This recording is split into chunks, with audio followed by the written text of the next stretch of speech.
Well, as you're grabbing a seat, howdy. Yay, there we go. Well, my name is Todd Berkey. I'm one of the pastors here, and it's really an honor and a privilege to be with you this morning. I've got a question for us as we're starting off here. I'm wondering this. Have you ever walked into a room and felt like everyone was staring at you or everybody was just whispering about you? You ever had that experience? And the reality is I'm imagining many of us have, but most of the time that's not the case because we think about ourselves far more than anybody else does. And everybody else is thinking about themselves far more than they're thinking about you or I. And so the reality of walking to the room and seeing this unfold usually is not true. And that can be kind of discouraging maybe to think, oh, we're only thinking about ourselves. Nobody's thinking about me. But I think this is one of the greatest things that God has told us in Psalm 139, 17 and 18. David is saying, how precious also are your thoughts for me, God. How vast the sum of them. Were I to count them, they would outnumber the sand. When I awake, I am still with you. The only one who thinks more about you than you is him. And I think as we're going through this series, as we try to navigate many times challenging areas, we need to remember that God is aware of you. He's aware of what you're walking through. He's thinking, but he's not thinking in anger. He's just like over watching us, just amazed with the creation that we are. Well, getting back to this whole moment, of everybody staring at you and talking about you rarely being the case. It was the case in high school. There was this guy, his name was Eric. In between his sophomore and junior year, he went from scrawny to ripped. And nobody could fathom. It was a massive transformation. And when he came back in the fall, everybody's like, wow, Eric, this is just not natural, the transformation that has happened in your life. And so the school was just buzzing about Eric and this transformation. The sad thing is, insecure children and insecure people, what do we tend to do? We tend to start spreading rumors about those things, not celebrating others and transformation that happens there. And so literally between every class, I heard buzz. In every class, everybody was talking about Eric. Well, after school, I was walking out, and Eric, he and I were not great friends, but we were good acquaintances. And so I just asked, because I was curious, as a scrawny kid as well. I said, Eric, how'd you get so ripped over the summer? Now, I didn't realize that he had been stewing and hearing all these things and the pressure that might have been on in his life. And so he didn't even respond. His response was he hauled off and he slugged me as hard as he could right in my chest. Just boom in my chest. It hurt, but there's other people around, and I'm not going to let them know that it hurt. And so I absorbed the blow, and I look at him, and I say, is that all you got? And then I was smart enough to walk away. The world around me, I looked so strong, but there was so much pain. When I got into the car, I tried to put a seatbelt on, and where it was hitting, I was just like, ow. So I had to take the seatbelt off. When I would try to turn, I'm like, ow. I looked strong. I was in pain. And I share that with you this morning because today's topic, we're talking about marriage and singleness. Just that title can feel like a punch in the chest for some of us in this room, and we won't let anybody know. After all, those three words, marriage and singleness, the reality is none of us has done those things perfectly. Ouch. As a matter of fact, I work with singles as well. And there are many who are in this room who desire to be married, but that may never be their experience. And so to hear marriage and singleness, it's just boom, this blow. And it hurts. Very painful, but we don't let anybody know. We just keep going. Well, Well, how do I know? Well, it's such because I work with folks for over the last decade, working specifically with young adults and hearing their stories. But it's part of my story as well. People think they know me. People think they come in and they see Aaron and myself, and they think, oh, yeah, they've been together forever and a year. And really, most people don't know my story. Most people don't know Aaron's story. So here it is really quick. I grew up in a Christian home. Church was always part of our family's rhythm. But we moved about every 3 or 4 years. And I remember, man, faith being such a big thing, and I just had this desire for marriage. I remember at 12 years old, riding my bicycle, throwing newspapers, praying for my future spouse. God, if there's any way, whoever she is, if there's any way that harm is supposed to be coming to her, would it come to me? What 12-year-old prays that? And I had seen a great marriage with my parents, and I thought that my reality would, I'd have that rather quickly. Well, then I walked through all of my 20s, watching others get married, watching people who were, in my opinion, less spiritually mature get married to somebody who I thought would have been a perfect spouse for me. Boom, punch in the chest. I also, in my 20s, got to walk through church doors and be asked, because I always looked young for my age, hey, are you a college student? Nope. Oh, well, are you married? Nope. Oh. And the greeter would awkwardly look and wonder, is there a place for him in this church? And I would think, is there a place for me in the church?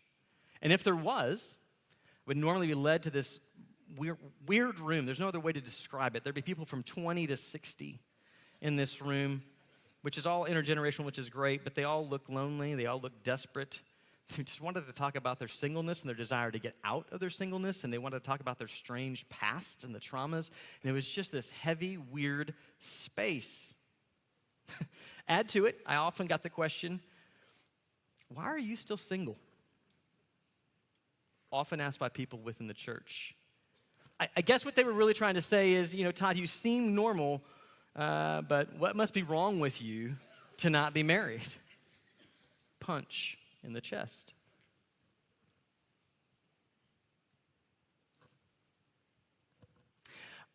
I remember sitting in on messages on marriage and singleness and dealing with my own insecurities, my own disappointment, and my own weight, and just hearing these things and just feel like they were mocking me. I was 32, I got married, and all seemed well, except though, even though we had met in a Christian environment, we had dated in Christian community, we had gone to Christian premarital counseling. She never shared with me some massive trauma that she experienced as a child. And the reality is that trauma is always going to come out unless it's been resolved in our lives. And for her, it manifested itself in a whole bunch of ways, unfaithfulness being one of them. So that put us in a hard spot, walking through the doors of a church, hearing a message on singleness and marriage. Boom. Tried to navigate that space. We pursued counseling. She eventually decided that her journey didn't include me. She left, and I found myself divorced. Boom.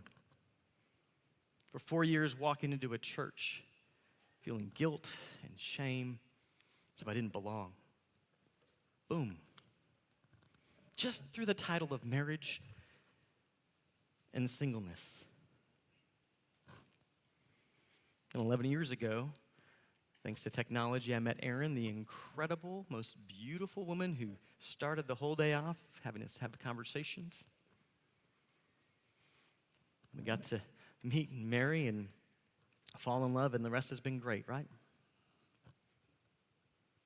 Although her story, many people don't know that as well. She was married before, lost a husband to brain cancer, and was a widow with 2 highly energetic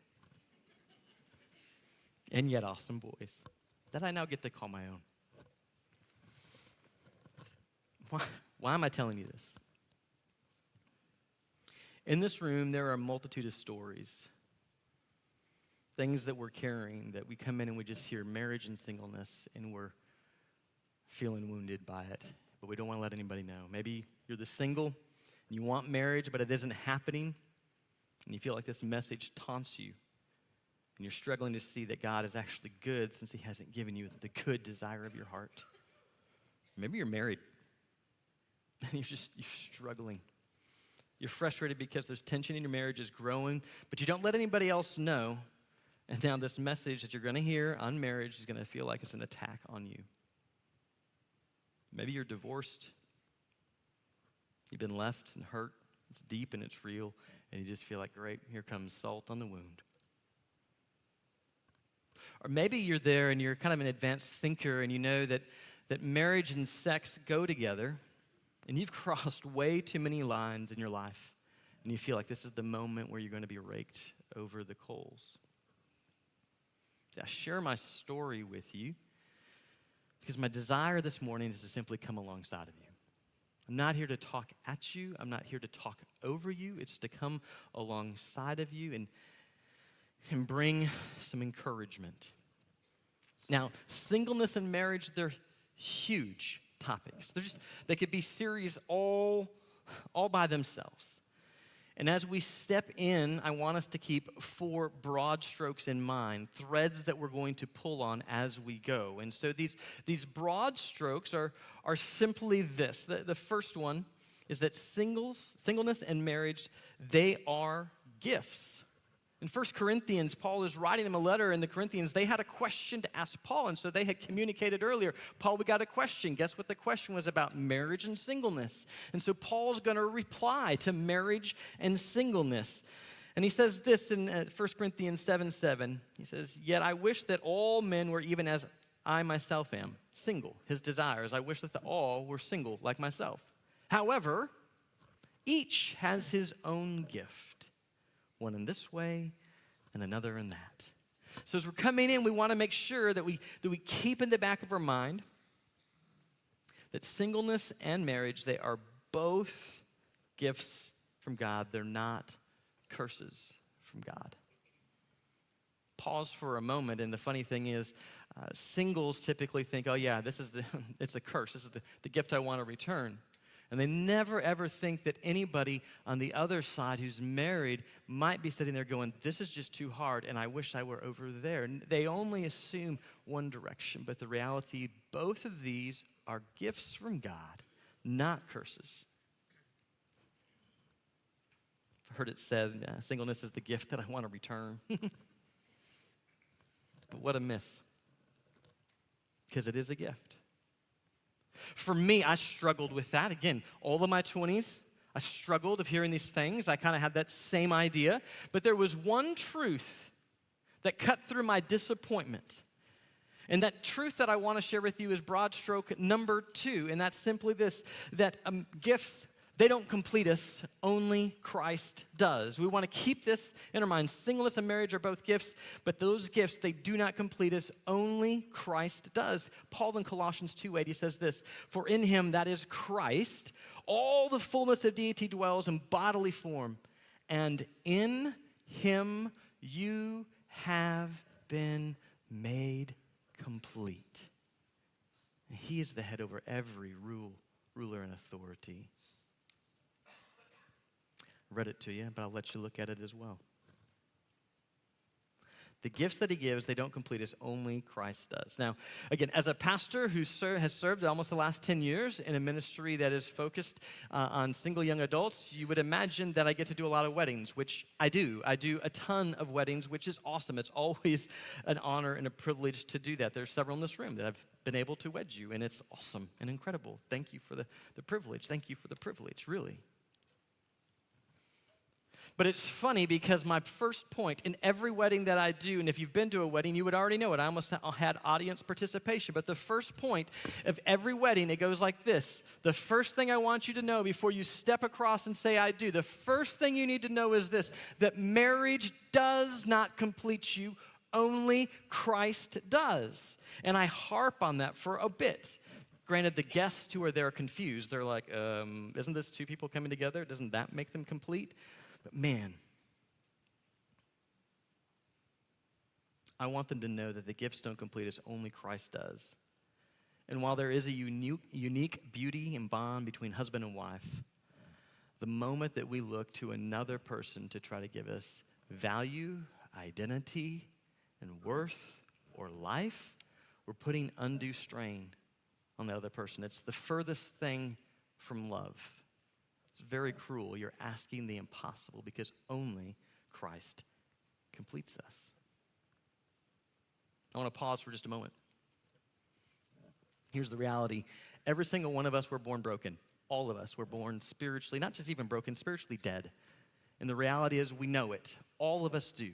Throughout the course of our life, when we were younger, we didn't really know what to do with it. As we began to age a little bit, we started hearing these rumors of things that could fix that deadness inside of us. Some of us, we thought that's going to be an academic achievement. Others began to think it's athletic. Others thought it's a popularity contest. Others thought it's their physique, like Eric. Others began to think that maybe it's just within money. And we begin to run after all these things to fix that brokenness that's deep inside of us. And most of us, if not all of us in this room, have probably lived long enough to get a hold of the very thing we thought would give life to find that there's only death. But what I have found over my years is that mainly what we look to find life, value, identity, and worth is actually another person. Because, see, we were created to be in a relationship with God, and sin broke that relationship, caused spiritual death. And so since it's relationship related, we at least figure enough out that we think another person can fill this space, but they can't. Only Christ can. That's why he came. He came to pay a price of restoration that nobody else could pay, to bring us into a relationship with God, to complete us. He did this through his perfect life, his death on the cross, and he's been raised from the grave, and he continues to live right now, offering completion in life through a relationship with him. It's not earned, it's given. We simply respond by saying, Jesus, thank you for the gift of life that's only found in you. And you know the cool thing is that when we respond that way, instantly we are changed. We go from death to life. 2 Corinthians 5 tells us that when that happens, we become a new creation. The old, the death is gone. New has come in. And so this morning, as you're like, okay, get to the main point here, I just don't want you to miss it because this is the main point. If you're here going, man, tell me more about singleness, tell me more about marriage. Like, no, let me just stop. Nothing else will complete you but Christ. And if you've finally reached a place of going like, these things will not work, I would just encourage that maybe today would be a day of greatness unfolding for you, that you would sit there and humbly respond to the gospel and say, Lord, these things don't work, you do. Thank you. And you too can step into a full relationship with Christ and be complete, because completed people are able to enjoy the good gifts God has for them, because they know that those gifts don't complete them. Broad stroke number 3. God's image. Man, it's critical for us to know this. We've been in this series, Made in His Image. But as we're talking about marriage and singleness, we need to remember a few things. In Genesis chapter 1, 26 and 27, it reads like this. Then God said, let us make humankind in our image, after our likeness, so that they may rule over the fish of the sea and the birds of the air, over the cattle and over the earth and over all the creatures that move on the earth. And God created humankind in his own image. In the image of God, he created them male and female. That is a packed, full couple of verses. And Brian, a couple of weeks ago, unfolded those. And really, you thought that was a great unfolding, but it was just scratching the surface. We saw things like humanity, there's a uniqueness among creation, that we were formed, not just spoken. We have a unique standing with a foot in the physical world, but also a foot in the spiritual world. Because remember, he formed us from the ground and then breathed the breath of life. And because of that, we have this capacity to know and relate with God. That's incredible. We also saw that there's a complementary distinction there, male and female, equal in value, yet distinct in form. We also are pressed with this question that he, the Creator, has the right and knows best how to define us and how to direct us. But in that verse, it also, so that they may rule. Image bearing carries this idea of ruling.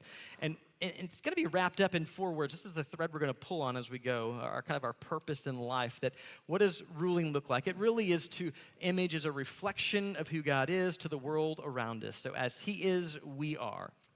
So part of ruling, or a purpose in life, is to reflect God's image. But we can't reflect what we don't know. And as we get to know who he is, we realize he is vastly different than us. And if we want to reflect him, we learn who he is and we begin to conform our lives. We begin to be refined by him to live and think in step with him. And so there's an element of refining that goes on as well. We're designed for that. And then there's also this charge right after these verses to go and fill the earth, to multiply, to create other image bearers to go into their spaces where they live, work, and play, and be image bearer, that reproduction. And so as we're thinking that the charge given to humanity is, hey, reflect me where you are. It's going to require refinement in your life. And all the way throughout, look to reproduce image bearers to go and do the same. And what we're going to do this morning is we're simply going to look at marriage and singleness. And can both of those avenues, can you reflect God? Can you be refined? And can you reproduce? And the answer is yes. Let's just go ahead and get there. Last broad stroke. You need to remember that we have an active enemy. He's always looking to steal, kill, and destroy. John 10:10. The thief comes only to steal and kill and destroy. And Jesus says, no, I've come that they may have life and have it abundantly. And so in all of these areas that we've been talking about, as we begin to dialogue about who God is and how that impacts our lives, we need to know we have an active enemy who is looking to distort and twist things. And the same is true when it comes to marriage and singleness. You see him muddying the waters way back in the garden in Genesis 3 when he's talking to Eve. He's like, hey, did God really say? Nah, God didn't mean that. He's holding out on you. He doesn't know what's best for you. Today, some of the lies that he likes to put out there. Marriage is a mark of spiritual maturity. It's a lie. There are plenty of spiritually immature married people. Another lie, marriage will fix all your problems. That's a lie. There's no single people problems, married people problems. They're just people problems, and you bring it into your marriage. Another one, big lie. Celibate singleness is a curse, and it's a waste of your sexuality. Lie. Singleness is a gift of God, and celibacy and singleness declares the truth that God's completeness is better and worth pursuing over the temporary passing pleasures of the world. Broad strokes.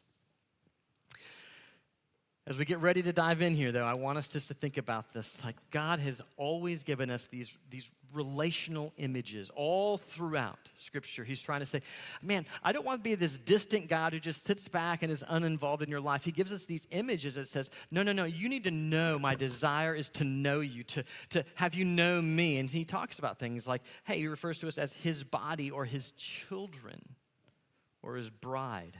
These are personal, profound images that God gives us so we can have a better understanding, again, that he's looking to be involved and invested in our lives. And the reason I pulled this up is I want you to see that marriage isn't the only image that he gives us. Because if we think it's the only image he gives us of this, we begin to idolize it and think that we can find life in it. Marriage instead is a model that's going to point to something far greater, which is Christ and the church. So let's look briefly, just briefly, at marriage and singleness. Marriage is the first thing we need to know about this. In Ephesians chapter 5:32, Paul says this mystery. Now, what he's just said in Ephesians 5, we don't have time to go and look at the whole thing, but he's just been talking about husbands and wives. He's been talking about their roles, and what he's been saying is incredibly shocking, more so to the male than the female at that time. But yet it stays culturally today still incredibly shocking to us as well. So this mystery of marriage, he says, is great. But I'm speaking, actually, this whole time, I've been speaking only about a model, not the very thing that brings life, but in reference to Christ and the church. So marriage is a model that's pointing to a greater reality, which is Christ and the church. And so we need to ask a simple question. What makes up a marriage? And we're going to start in a very strange place. We're going to be in Matthew chapter 19. And the reason that's strange is that in Matthew chapter 19, Jesus is hanging around a large crowd, and then some Pharisees come up and ask, is it lawful for a man to divorce his wife for any reason at all? So why are we talking about divorce with marriage? Well, Jesus is going to go ahead and give us some parameters of what marriage is. As his response to this in Matthew 19, 4-6, and he, that's Jesus, answered them and said, have you not read that he who created them from the beginning made them male and female, and said, for this reason the man shall leave his father and mother and be joined to his wife, and the two shall become one flesh? So they are no longer two, but one flesh. Therefore, what God has joined together, no person is to separate. Now, just a few implications from this verse, which I've actually highlighted. The first there you see is created. Jesus is pointing to this one truth that we need to always keep in mind. Marriage is God's creation. It was his invention. He's the designer. He knows how it's supposed to work, what limits, what ingredients there are for marriage. And that really is the heart of so many conversations. Does God actually have the right to define and direct? That's the question. Even if what he says is difficult to accept, even if culture is flowing in a different direction, even if our own emotions and our feelings are pushing it back against him, does God have the right to define and direct? And it's so important for us in all of these conversations to remember who God is, to remember his character. To remember, as you read throughout Scripture, you see that he is good, that he is always for our protection. You see that he's incredibly generous. You can see that he's loving, that he's selfless. And keep that in mind so when he says some hard things that maybe we disagree with, we don't want to forget who we're talking to and his attitude and disposition. It's for our good. And really, if he has the right to those questions, we'll reflect it in our thoughts and our lives. Created. Second implication I just want you to look at here, highlighted, male and female. Jesus puts a boundary on marriage here, that it's between a male and a female. Now, I'm going to let you know, we're going to talk briefly about why, just ever so briefly. But if that statement frustrates you or discourages you or you're wondering about same-sex attraction, how that fits into this, Brian's going to cover that topic next week. So just kind of park that for a moment. But here Jesus does something different. He directs the Pharisees and us way back to Genesis and the uniqueness of humanity. Humans being the only ones created with a spiritual and physical life. And that we saw already what we covered, that there's a likeness to them, but also an unlikeness to them, male and female. And that reflects the uniting of Christ and the church, which, remember, that's the purpose of marriage, to point to something greater. Now, remember, we have this adversary, right? And so the adversary says, oh, well, if you're jumping to Genesis, he has some really horrible things to say about women. He has incredible things to say about wives that are just looking to be oppressive. Well, since we're there anyway, and Jesus moves to chapter 2, I want us just to look briefly, Genesis chapter 2, 18. There's two words that actually are incredibly powerful, just briefly. In Genesis 2:18, then the Lord God said, it's not good for the man, for Adam to be alone, and so I will make a helper suitable for him, a suitable helper. Genesis 2:22, after Adam's gone through looking at all the things that are not like him, he didn't find anybody who was like and unlike him yet. And it says, but Adam, there was found no suitable helper for him. Quickly, the word suitable means equal, similar in nature, like opposite but equal. What is true of Adam is, and his value is true of Eve's. And helper, not a weak word. Brian mentioned it last week, and just it was worth repeating. It doesn't mean servant. It's an incredibly strong word. It's normally used of God himself.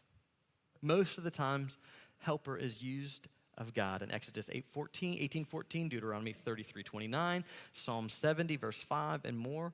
The other place that it's used, helper, is of a military reinforcement. It's a strong word. So actually, the Bible's use here of suitable helper is declaring high value and high worth, and that male and female are simply like and unlike. And their union in marriage reflects God's desire to bring together God himself with ones who are like, with spiritual life, but unlike him. Sam Alberry actually talks about this. It's a great quote from him. He says this, he says, for marriage to be a reflection of Christ and the church, it must be between like and unlike, male and female.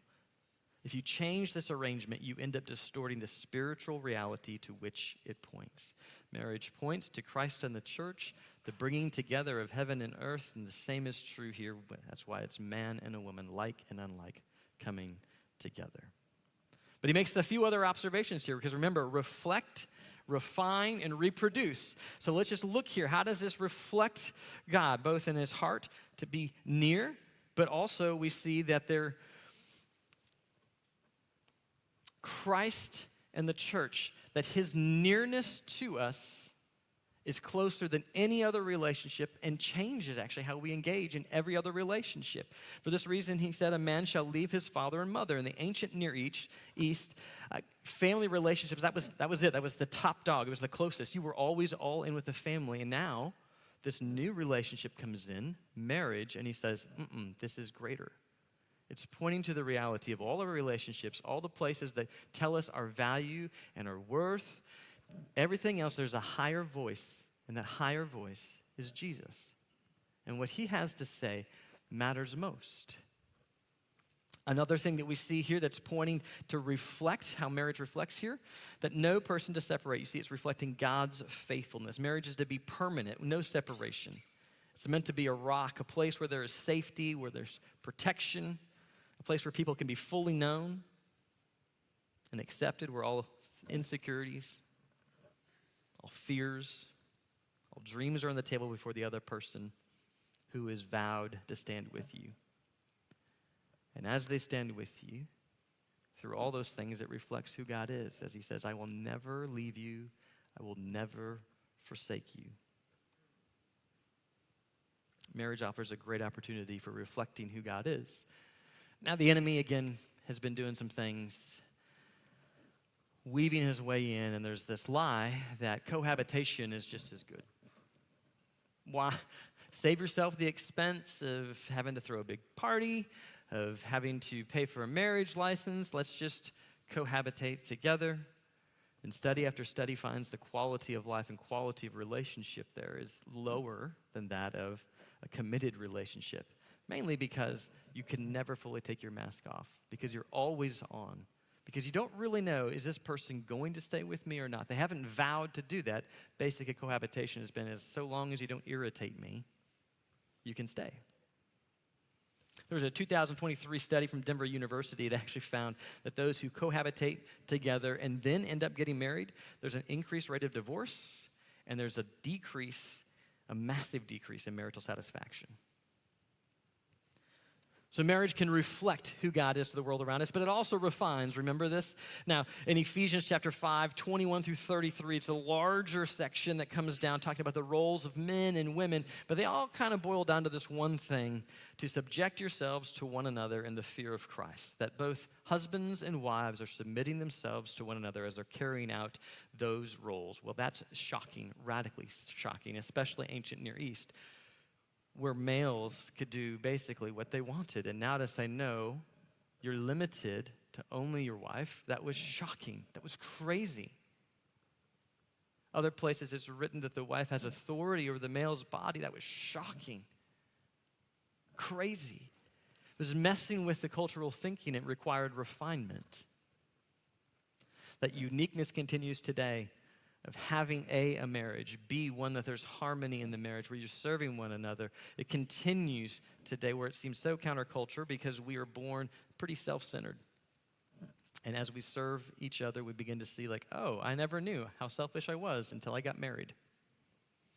Oh, I still didn't realize how selfish I was until I had kids.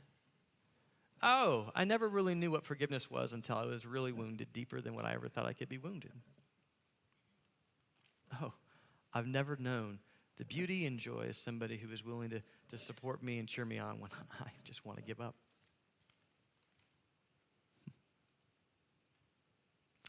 But then marriage also, it models reproducing image bearers through childbearing.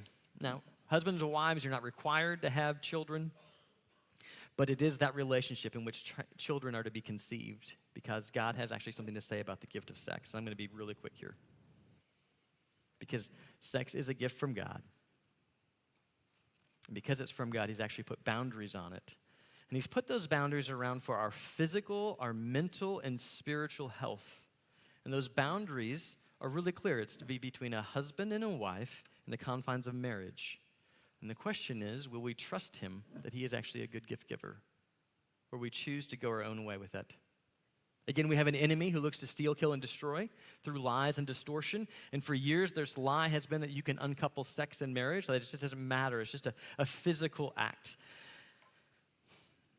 Mo Isom, she wrote a book, Sex, Jesus, and the Conversation the Church Forgot. She gives a great view on the power of sex, and she writes this.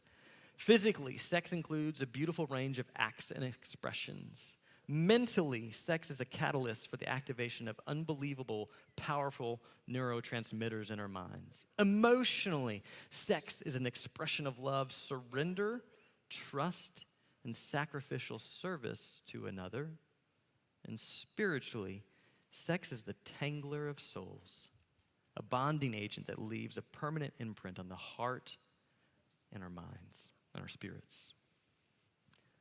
But the enemy would say, nah, you can uncouple it.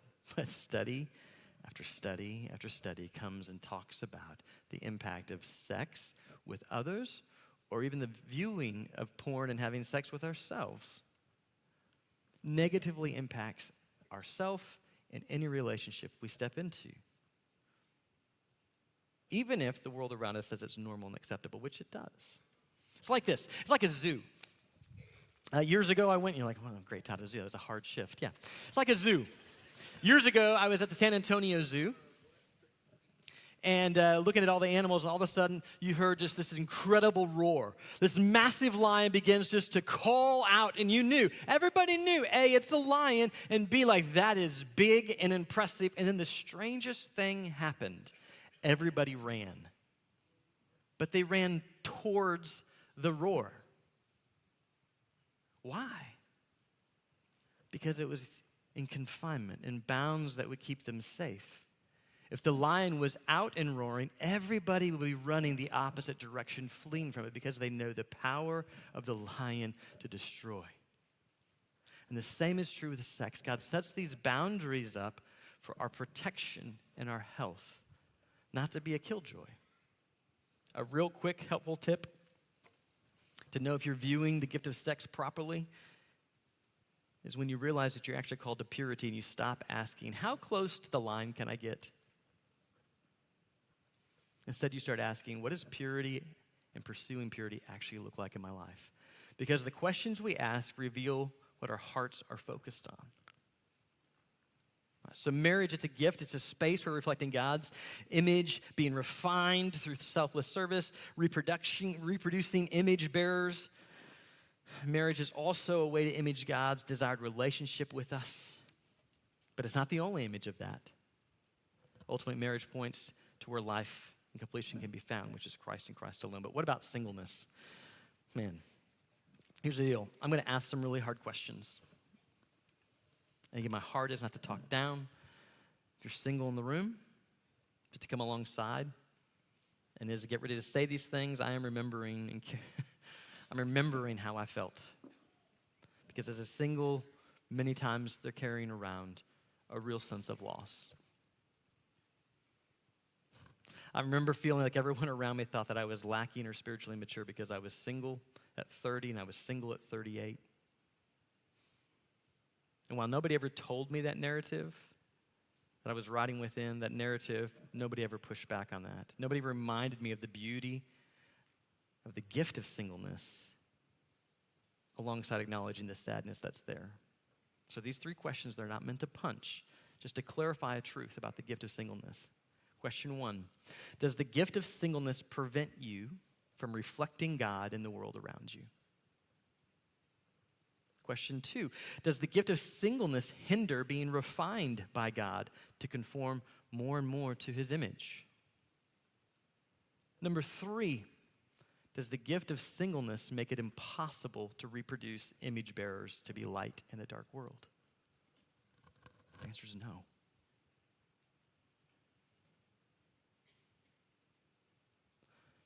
Pause. Singleness and marriage, they're both gifts. But both those gifts are only and can only be enjoyed this side of eternity. Do you know that? As wonderful and amazing as Aaron is, our marriage, whenever we die, when we step into eternity, that doesn't continue. So it's a temporary gift. The same is true of singleness.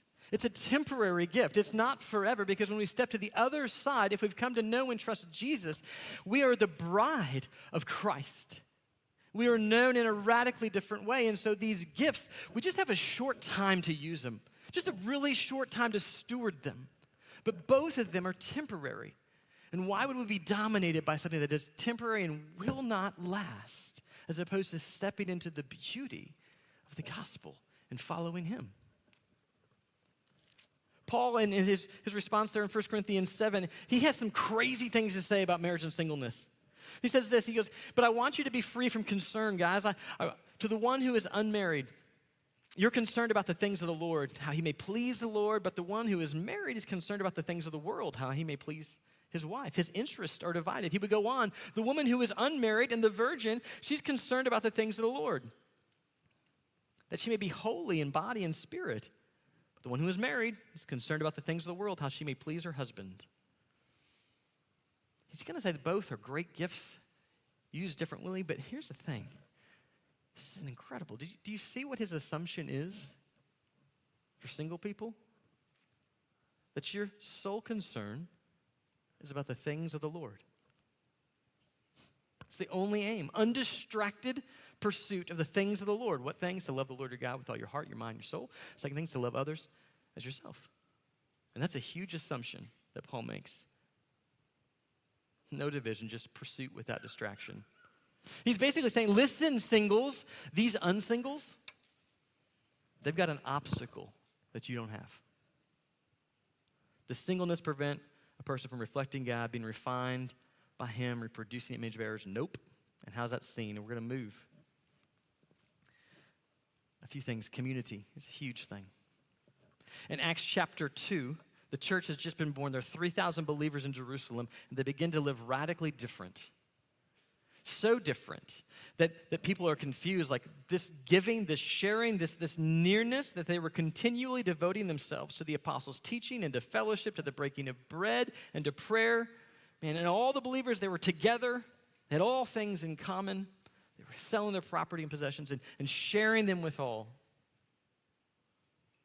That early church community was radically different. They were all invested. They were all in. They were active in it. And for those who were single, there was no distraction. There was no, I have to wrap up this prayer meeting by 3 so that I can get home for a nap for my kid. They could be invested and be deployed wherever. At Grace Bible Church, I want you to know this. I want you to know that we have you need to know this. We have an incredible ministry of Junction filled with young adults who are, everybody else should be whooping you, who are amazing. They serve each other in beautiful ways. They serve you in beautiful ways, most of the time unseen.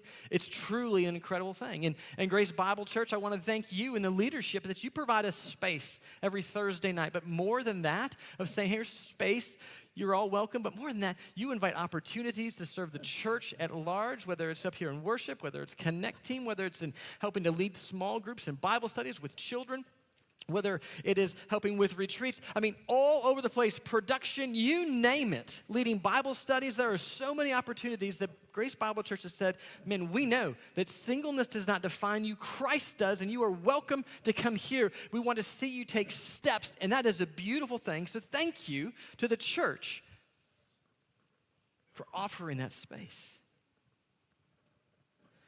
What about refinement? Man, refinement when singleness, can you be refined? Absolutely, but friendship is where I've seen it explode. Walking with others, growing in trust with others, allowing others to speak words of challenge and encouragement. Because here's the deal, friendship, there's not a vow or a covenant that's been made. You just continually choose to be there, and as you do that, you're declaring the beauty of the gospel. In 2 Samuel chapter 1, verse 26, biblical friendship is so confusing, we have no idea what to do with it. When David is lamenting Jonathan, he's saying, man, your love was better than the love of a woman. And people are like, well, that's just kind of weird. He's just saying, man, that there's a deep connection in friendship that is so powerful and so life-changing. Peter and Paul, they got to have that speaking truth moment, right? Recorded in Galatians chapter 2 when Paul says, hey, Peter, you're drifting, and calls him out, redirects. But through that friendship, you see that there's refinement. And then what about reproduction? Is it possible to reproduce image bearers with the gift of singleness? Absolutely, through discipleship. Matthew 28:19, go and make disciples. 2 Timothy chapter 2, verse 2, the things Paul is writing to Timothy, his disciple, and he says that the things that you've heard from me, Paul being a single person, writing to his disciple, don't miss this, the things that you've heard from me, I've discipled you in the presence of many witnesses, entrust these also to faithful people who will be able to teach others also, and on and on and on they go. Maybe not a physical descendant, but a spiritual descendant. It just looks differently. I'm going to let you know this, that when I was single, my single journey, I was most discontent because I undervalued community. I undervalued friendship. I undervalued the beauty of engaging with others with hope of the gospel. I wasn't stewarding my gift of singleness for his glory, and that led me to a challenging place. But the reality is that both the gift of singleness and the gift of marriage, we can carry our purposes to reflect God, to be refined, and to reproduce. And so as we wrap it up, our application is simply this. Give us some time and space to give thanks. Give thanks for the gifts. Give thanks for the gift of marriage. Give thanks for the gift of singleness. Give thanks for the gift of sex. They're both gifts from God to be used as he designs to image him. But I also want to challenge us to steward those gifts well. And as we think about that, what does that look like to steward your singleness well, to be all in? What does it look like to steward your marriage well, and fulfill your vows well? And maybe that brings conviction, because the reality is, again, we've probably not all stewarded perfectly. Maybe God needs to do a little business with us. Maybe he needs to stir and prompt us. And I want to give some space for us to do that, just to have I been stewarding this gift well? Have I been defining myself by Christ and Christ alone, or by something else, my singleness or my marriage? I want to give some space for us to allow him to work in us. And as we do, I'm not sitting here trying to say hey, I want to guilt you. I'm not trying to guilt you. I'm not trying to beat you over the head. But God's Spirit may rest on you. He may prompt up. There are some things you need to agree with. I've really not been doing a great job of this. I have been looking and making marriage an idol. Or as a married person, I've been neglecting some of my responsibilities, thinking that video games or overworking is more important than my family. And he may lean on you and just want to give us opportunity to respond.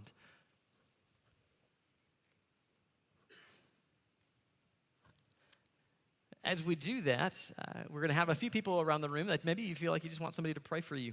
You just want somebody to go up and say, man, I'm just struggling in this area, and I just wanted somebody to know. I've made an idol of marriage. I've been neglecting my responsibilities. Would you pray for me? We want to provide people around the room. And so in this space, not when I say go, but you'll know, they're going to be over by the door. We have some who are up here, both singles and marrieds working together, serving the body together. It's really an incredible thing. But I want to wrap up with just this last story, in case you have really not stewarded these gifts well. In the first grade, powerful story, right? First grade. We had moved mid-year. We'd moved to Michigan, and I had an incredible teacher. And one of the assignments that we had was simply this: color by number. Like 1 is blue, 2 is red, so on and so on. And so I colored this just beautiful flower. It was just in the lines. I was like, this is the masterpiece. I'm new here. I don't really know anybody, but they're going to be impressed with this flower. And this kid next to me, the devil, goes, psst. Hey, those instructions aren't right. The teacher likes to do this. She likes to fool us, and so you've got to be really clever. Because if you look, the last one says that it's black. Like number 6 is the color black, and 6 is higher than all the other numbers, and so you're supposed to use the highest number to color the whole thing in. It's a trick. And so I just started, even though it felt wrong, I just started coloring the whole thing in with my black crayon, just coloring it all in. And I got done, and I'm like, well, this just doesn't look as great as what it did. And I went back and I read the directions. I was like, oh no, I've been bamboozled. I've been led astray. I did not follow the assignment. I've always been kind of a sensitive one. I didn't know what to do. I went to the teacher, and I was upset because I didn't want to mess up, my people pleaser. And I said, I misread the instructions, and I've made a mess of this. You know what my first grade teacher did? She grabbed it, she looked at this ugly hot mess that I had made out of something beautiful. And she could see behind the mess and see the beauty behind it and said, Todd, it's beautiful. It's beautiful. Here's your gold star. You need to know this. God is like this. If we have not stewarded things well, if we've made a hot mess of things, when we're coming before him, he can look beyond the mess and see the beauty because that's what Christ does. And so these next few minutes, we're just going to have a little bit of silent space. Spend some time with him. Bring your burdens to him. Bring your celebrations to him. If you need somebody to pray with you, feel free to move in that space, and we'll wrap up in just a moment.